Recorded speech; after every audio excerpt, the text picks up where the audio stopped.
Welcome to the Dear Dyslexic Podcast, where lived experience meets real conversation.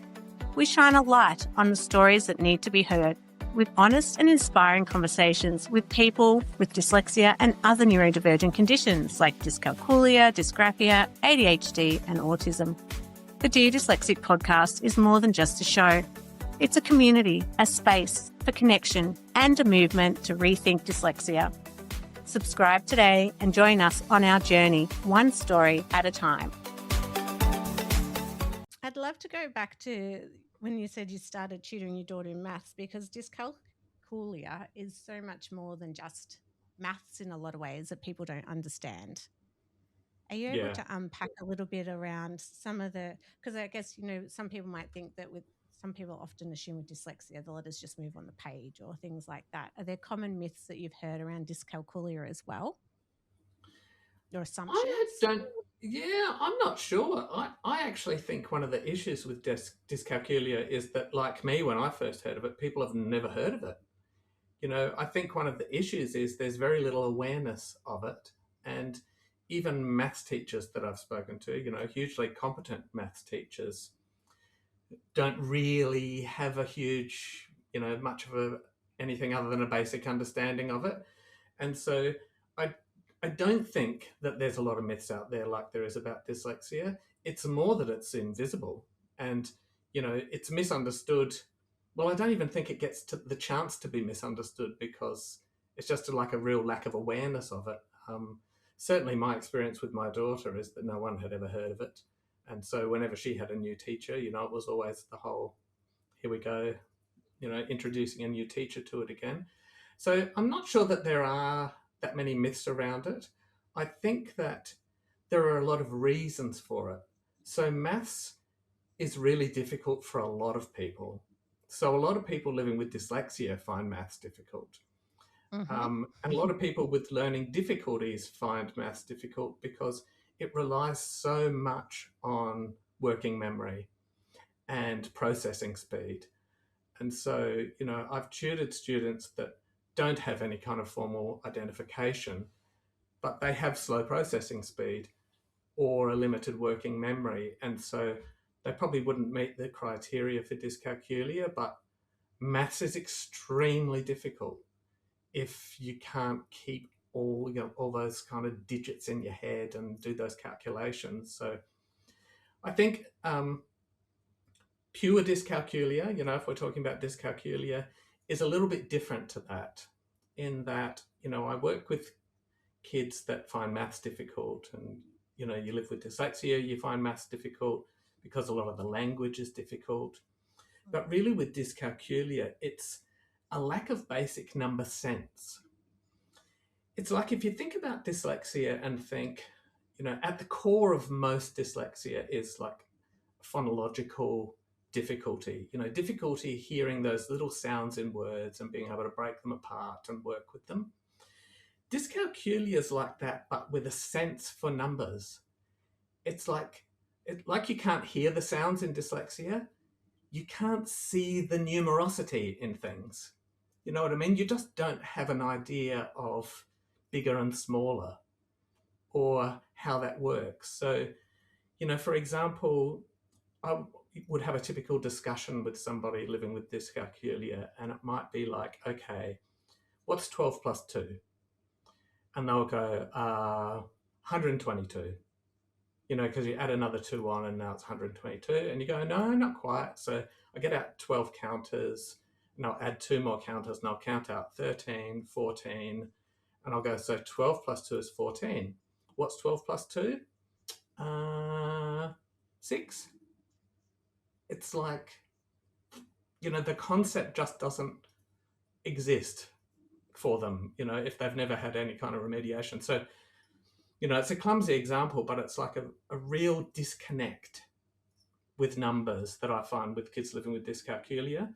Difficulty with picturing a number line in their head, thinking, is 10 bigger than 15 or smaller than 15?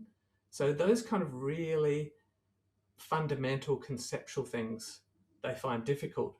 And so you can imagine that if you don't have that number sense, then when you get to more difficult maths, that really conceptual stuff where you're just seeing digits, numbers on a page, it doesn't quite make sense. Just yesterday, I was working with a kid, that I've been with for a while, and we've talked about equals and what equals means. And, I wrote 4 equals 3 plus 1. And I was saying, is that true? And he was saying, no, it's not. Because he knows that equals means the same, but he was saying, but it's a 4 on this side, and it's a 3 and a 1. Did I say 3 plus 2? It's a 3 and a 1 on this side. I had to think then. That's working memory. It's a 3 and a 1 on this side. See, and so he knew equals means the same, but he just didn't have a concept of value. That 4 represents 4 things and 3 represents 3 things and 1 thing. And so then when I put the counters out, he was going, oh, right, really? Like he was surprised.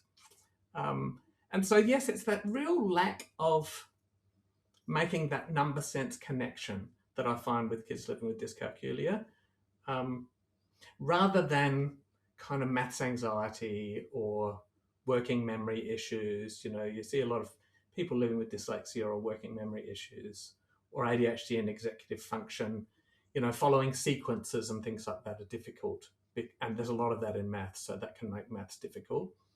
But dyscalculia is more of that, really difficult grasping of those fundamental concepts of bigger and smaller, and what 3 means. What is 3? What does it mean? A 3-ness of something, or a 5? What does 5 actually mean? They find that difficult to grasp. And so, what about understanding the concept of time, like what the actual time is? And because when we talk about dyscalculia from some of the podcasts I've listened to, and there's that real struggle of understanding concept of time as well, which means then someone can possibly be late for something.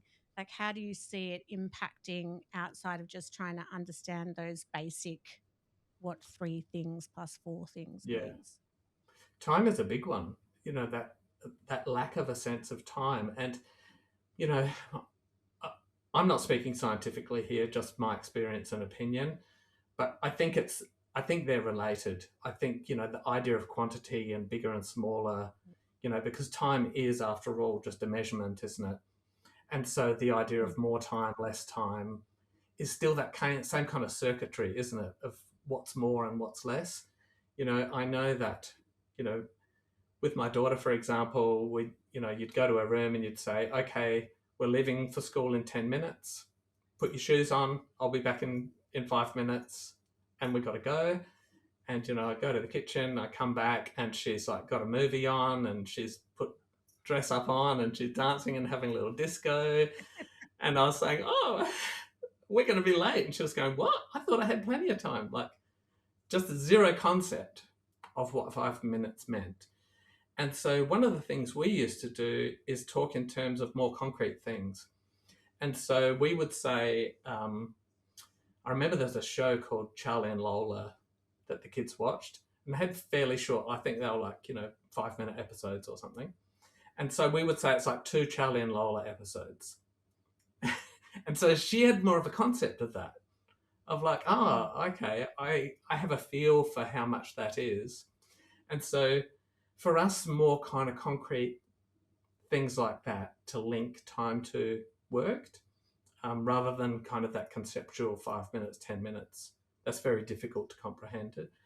And the other thing we had with her was, with both my kids, was like a morning routine in a little book, which later became like a big fun PowerPoint thing where they would just go page by page and, when this one was done, do the next task.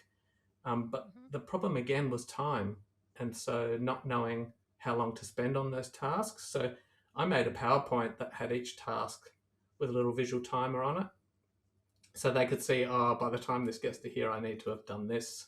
And then it flicks over to the next one, and, plays a little alarm if you're going over time. So kind of external supports like that around time were really useful when they were young. But I think that goes to show, doesn't it, that, as you say, that lack of time, it's I think, again, this is just my theory, but I think that is around time being a measurement and difficulty understanding quantity, what's bigger, what's smaller. Yeah, so it has big impacts. There's a lot of maths in everyday life that you don't think of. And what's particularly difficult for people is often fractions are very difficult. And fractions are everywhere, aren't they? You talk about reading a clock, that's all fractions, isn't it? Half past, quarter past, or recipes. So there's a lot of maths in everything. And so when you live with dyscalculia and have kind of no concept of it, it's really difficult. And as you say, it goes beyond just 2 + 3 is 5. It has, day-to-day implications and impacts. So what are some of those that you've seen, like for your daughter or younger people, like younger as in teenagers that you've worked with, that flow-on effect for them trying to manage school, or if they're starting like part-time work? Because even now, Yeah. like we're not seeing cash as often anymore. It's all tap and go. I guess maybe that's a good thing for people with dyscalculia. I don't know. But, when that flow-on effect, as you start to transition into becoming a young adult, what do you tend to see as some of the tripping hazards for young people as well that you work with? Yeah. I think money is a big one. Money and percentages and discounts, because they are throughout everything, aren't they? Yes. When you're shopping, how do you know value? Because we know that shops try and trick us, don't they? They make something cheaper, but it's in a smaller package. And so being able to work out what's the best value is quite tricky and a really good life skill. Even things, as you're getting older, like loans and credit cards and what interests mean, they can have lifelong impacts, can't they, if you don't understand those basics of finances. And it would be very easy to take advantage of people that don't understand that. I mean, in regards to money, I think it's I don't want to say a bad thing, but I think it makes it harder not having cash, because I find, I do work with kids with money, and I've got a whole lot of real money and some play money, and most of them kind of react like they have not seen money before. Like they just don't really deal with it. And I think part of the work that I do with kids living with dyscalculia that works best is to make things concrete for them. So it's very difficult just to have abstract maths concepts and not tie them to anything in the real world. And so if money is only ever kind of digits and doodles on a page, it doesn't have any real meaning. And so having coins and notes and doing a lot of work, we play shops, and, I teach them a shopkeeper's method of working out change. And, so I give them a whole lot of products, and I come in and I buy stuff, and we practice that. And it's actually really difficult for them. And so having practical methods and practice, lots and lots of practice and repetition to do those things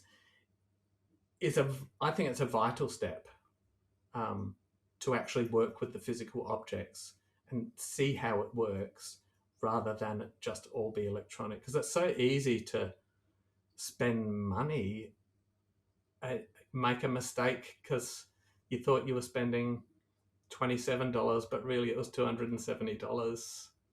Yes, as a dyslexic, it's very easy to do. Yeah, that's right. And so I think having those skills are important. I think money and fractions, a lot of that is to do with the concept of value, which I think people living with dyscalculia find particularly difficult. So when I'm working with kids and adults, I talk about what we use numbers for. So I start with, what are numbers? I mean, have you ever thought about it? What are they? Are there an arbitrary concept like how we just randomly called a cup a cup? Yeah, but do they exist? Like, you don't go for a walk in the forest and see numbers. And so, like, what are they? And so, like, I literally start from there, because I think you really have to build up your understanding of numbers and what they are to get that number sense. And I think if you think about it, in terms of dyslexia, which is more familiar, there are many people that would learn to read without really being taught. You know what I mean? You can just kind of pick it up because you get enough exposure, and, those lucky people, it's about 30% of people can learn to read just because it comes easily for them. But then if you live with dyslexia or dysgraphia, you have to be explicitly taught how it works, because your brain doesn't pick up on those patterns naturally. And so you have to go very fine grain, explicit instruction on, here's how language works, here's how you spell, here's how you write, and break it right down into those fine points. And the reason why reading and spelling is so difficult is when you live with dyslexia or dysgraphia, you're always having to consciously do that while you're reading or spelling. You can't kind of let your subconscious look after it and think about what think more of the story you're writing and just let your hand do the writing. You've got to stop and think, how do I spell this, which kind of interrupts. So if you think about that in terms of maths and numbers, you really have to build up explicitly this understanding of what numbers are, what we use them for, and the fact that, for example, we use numbers for 4 things. And that's a little bit confusing for kids, because we usually just talk about numbers in terms of counting, like 1, 2, 3, 4, 5, and you think that's numbers. But we use numbers for counting, for measuring things. And so, but that's different to counting, isn't it? So you can have one thing that's 12 centimeters and one thing that's 24 centimeters. That's not really counting, that's measuring, or measuring time. So that's a whole new concept, isn't it? That's different to counting. Count, measurement, value is really tricky with numbers, because we say something has value and we use numbers to assign value. So in that case, we're not counting anything, we're not measuring anything, we're just arbitrarily saying that that coin is worth 2 and this one's worth 5. It has nothing to do with how much it weighs or how many you've got. So that's a whole other way to think about numbers. And then we use numbers for position to define the position of things. That's how GPS works. That's how graphs and everything work. So I kind of break it down very explicitly like that. And we look at those individual things that we use numbers for, because I think if you're not explicitly shown this very complex system, then you can see how it is very difficult to understand, isn't it? And particularly in terms of value, because our whole number system is based on value. Because we have 10 digits, like digit 1, digit 2, and this digit 1 could be worth 1, or it could be worth 10, or it could be worth 100 or 1,000 or 1,000,000, depending on where it is. See, this is so confusing. No, this is very complicated, isn't it? And so if you're someone that doesn't just intuitively understand that whole system of numbers and how it works, then you really need to be kind of walked through that explicit story and scaffolding all along the way. So just, it might take kids years, to start coming to terms with these concepts, and a lot of physical manipulation of things. And so I think that kids living with dyscalculia really need to see physical representation of things before we look at pictures of things or text descriptions. Count, measure, value, position. And so I think breaking things down explicitly like that is really important, because you can't expect a kid who doesn't have a concept of numbers to be able to go from counting to understanding value of something, or or measurements, or volume and capacity. It's also complicated conceptually if you don't have just that natural ability to understand it. And so, yeah, it's a matter of, working slowly, carefully, explicitly, building one concept onto the next, and getting that feeling of success, and really making sure that they understand things from a physical perspective before you try and make it conceptual or like a word problem or something like that. So Yes, and as you were talking, even though I don't have dyscalculia, I really struggle with maths. And I just kept thinking, I wish I'd had you as a tutor when I was younger, because I had lots of maths tutors. And I remember in year 7, the maths teacher, she'd get everyone set up in class and then she'd spend the whole session with me. And I was really lucky that she did that, because once you brought in the fractions and the language, and where the decimal place goes, I'm completely lost. So I was thinking this that whole time. If only someone had explained it like that to me, maybe I would have grasped it, because you need that, I think, even as a dyslexic to then help you conceptualize. So then when you start to bring in the language, which makes it even more complicated, you have that foundations, because once you get older, financial literacy, you're not set up properly. yeah, that's right. And money's really hard. Rounding money, rounding coins is difficult. Understanding the value of a dollar compared to a cent. It's 100 times more, but it doesn't feel like that. 30 cents doesn't feel that different to $3 if you're just looking at it as numbers. It's just an extra zero, isn't it? And so that doesn't give you a sense of how much bigger it is. Um, and so, yeah, I think getting that really hands-on sense of numbers. I do lots of estimation because that's a skill you need. It And is. anxiety comes into it too, doesn't it? Because if you know that you struggle with maths, even if it's not dyscalculia, it's that anxiety. And as soon as you're anxious, your working memory goes out the window and you can't think straight. And so, when you mention contracts and things to sign, that's one of my difficulties as well. Filling in forms. As soon as that happens, my head just goes like I'm a space cadet. Like I just can't think straight. And it really takes a lot of effort to kind of calm myself down and think, okay, let's just take this one little piece at a time. And I think if you think of that, for adults as well as kids in the classroom, if you're in that state of mind, maths is probably the hardest thing to do, isn't it? Because it relies so much on that working memory and being able to translate those kind of conceptual things into a physical reality. And I think, how do you work with your students? Because I think if we've always struggled with maths, like I always say, oh, I'm so bad with money. And so I'm really trying hard this year in particular, as the business grows, that I can't. Well, one, you just can't be bad with money as an adult, because it Yeah. creates a lot of risk for us.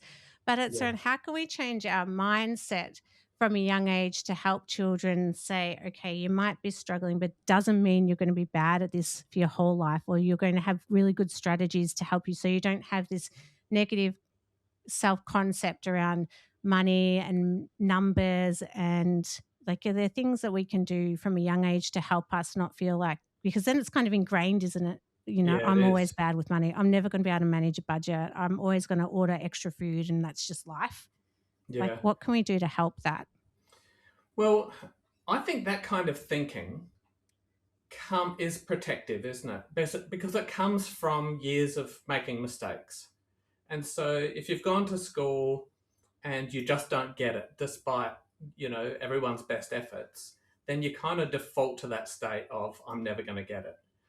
And it sounds empty, I think, to try and override that by just saying, oh, it'll be okay.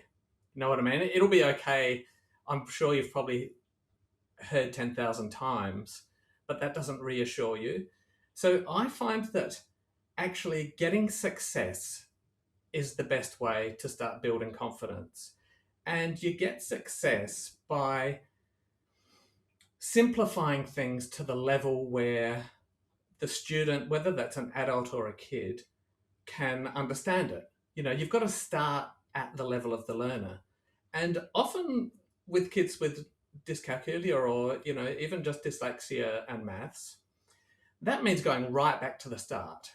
And, before we were talking about starting with what are numbers and how do they work and, those kind of fundamental understandings. If you don't have those, then it's very unlikely that you're going to get success with something like fractions, which relies on a huge amount of background knowledge for it to make sense. And so I find that it doesn't take much for students to start feeling like this is possible when they start succeeding. And so, and sometimes it's hard for them, but, there have been many occasions where kids have said, I'm never going to be able to do this. And we'll do something and they'll go, well, that was too easy. And I go, well, actually, you know what? Learning doesn't actually have to be hard. You can learn stuff, and if you're learning at your pace, it can always feel easy. And you're learning. And so sometimes I think because learning is so difficult, particularly kind of traditional learning, I think kids often get into that space of like, unless it's really hard and then I overcome it, I'm not learning anything. Whereas I try and, at least initially, while I'm building resilience and trying to change that mindset to something positive, I deliberately make it such small, fine-grained steps that it doesn't really feel like anything difficult has come along, because you're just building little bit by little bit. And a lot of that is just practice. So for example, even when I work with adults, there are some basic things that make maths much easier.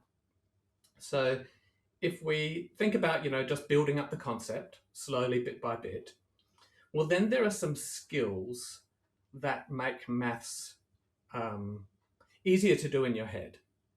There are skills and strategies that people who are good at maths just naturally do them, but people who find maths difficult really need those kind of strategies explained to them.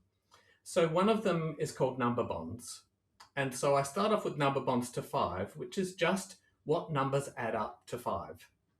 So it's 5 and 0, 4 and 1, 3 and 2, 2 and 3, 1 and 4, 0 and 5. And so we practice those until they're just automatic.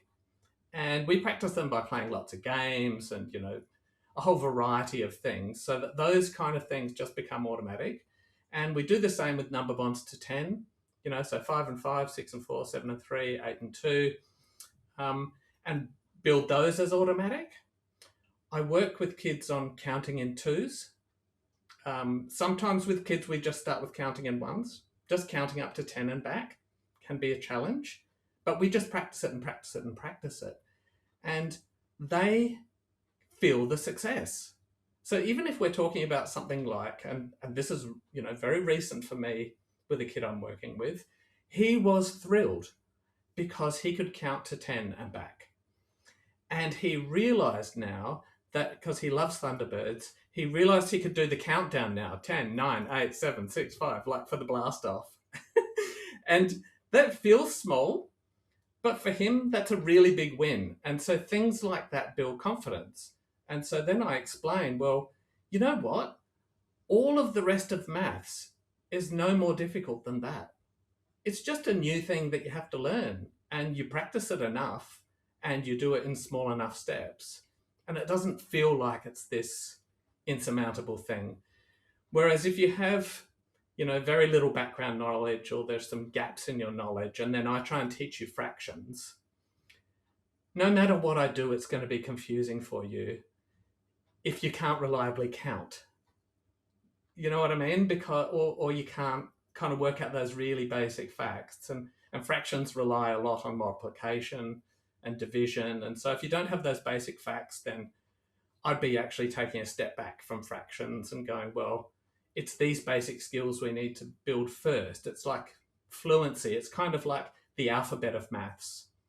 We do counting in twos. So starting at 0 to 20 and back, 0, 2, 4, 6, 8, 10, up to 20 and back.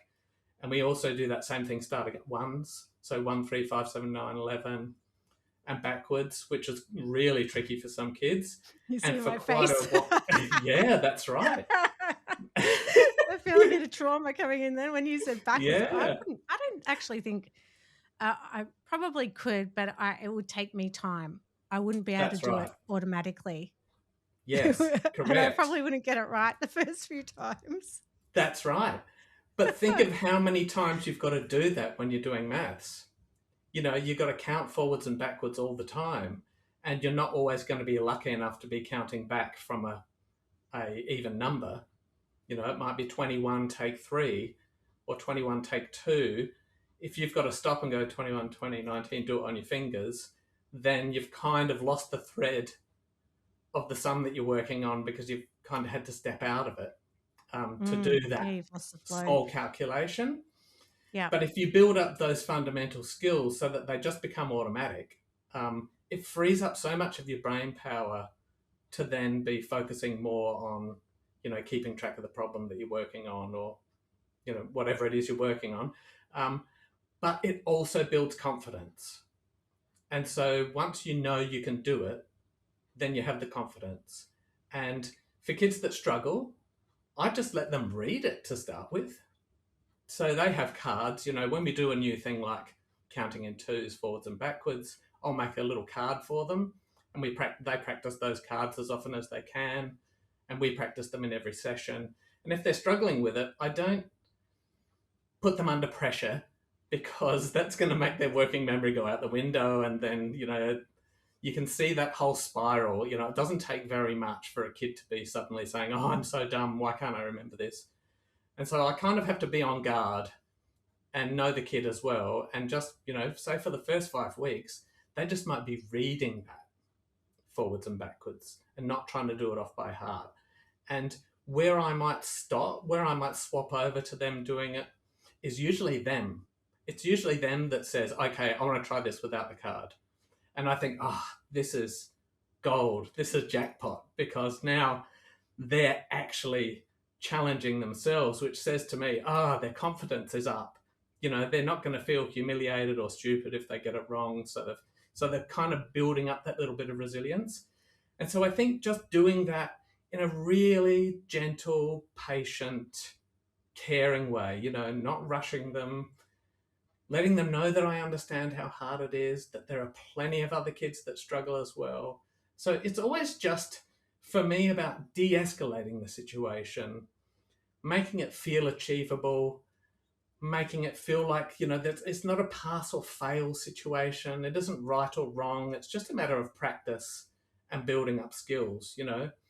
I often say, think of kids play sport. I think, if you're playing basketball, you don't just go straight into a game and you're really good at it. You've got to spend hours and hours shooting hoops. And then when you get into a game, you're still going to miss them.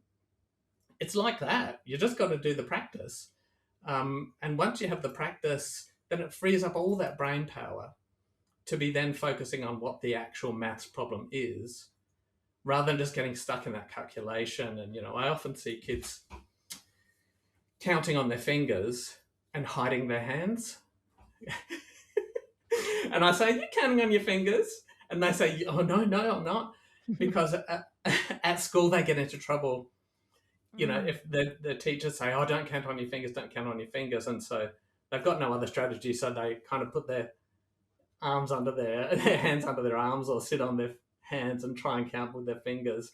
But I say, hey, whatever works. Like, if you're using your fingers, bring them out. Let's talk about it. Let's start using them, because eventually you won't need to use them anymore. But it's okay to use those as a step in between. So I think it's just, this is a big, long answer, but I think your question about how do you change attitudes and build confidence, I really don't think just talk can do it. They've got to actually feel success.